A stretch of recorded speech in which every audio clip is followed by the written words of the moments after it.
Hi, it's Patricia Berenson from the Trauma Healing Center of London, Ontario. I want to share with you, especially for those of you who have been survivors of sexual abuse or sexual assault and dealing with COVID-19 and its impact on you. And in my previous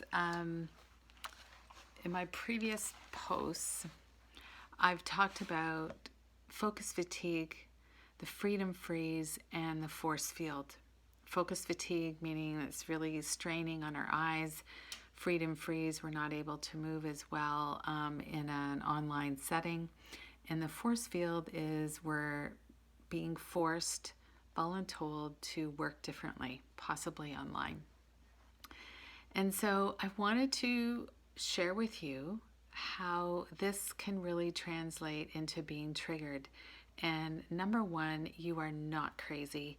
You are not losing your mind. You are actually experiencing just some physiological triggers that are happening because of our current situation.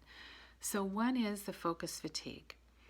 So one of the things that we know about our eyes is, and actually our whole nervous system, is that we're constantly looking and searching for safety.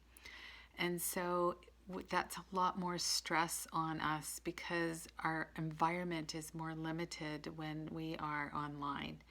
And so the cues for safety maybe are not as clear. They're a little harder to read. That causes more stress and can really trigger feeling very afraid and very vulnerable. So if you are feeling that, that makes perfect sense. The other thing is the freedom freeze.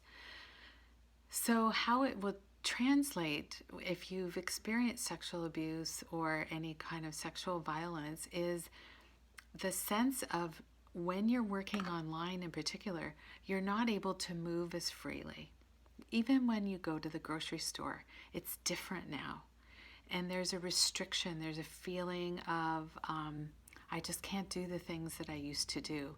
And the other thing is when people are making gestures online, they are often perceived by our nervous systems as being very, very intrusive. And that can really startle us and trigger our own cascade of physiological responses related to our own trauma. The other thing is the force field, which is we must work differently. We don't have a choice. And that lack of choice, that feeling of powerlessness can really be felt and be triggered more because of those feelings of helplessness that we have felt at earlier times in our life. So I just want to reassure you and let you know that what you're feeling is normal. Do the things that you normally do for yourself. Reach out, check in with a friend. You can certainly make an appointment with a therapist if you've been seeing somebody, because that might be something that can help you. But most of all, I just want to know that you are not crazy, that these feelings and what you're going through is very normal. It's uncomfortable as heck, but you've lived through the worst. This is not the worst. It's just a memory. It's an echo of something you've experienced in the past. So reach out.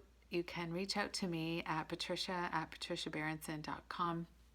And I just want you to know that you are not alone and you are not crazy. You are perfectly fine the way you are. Thanks a lot, and I'll talk to you soon.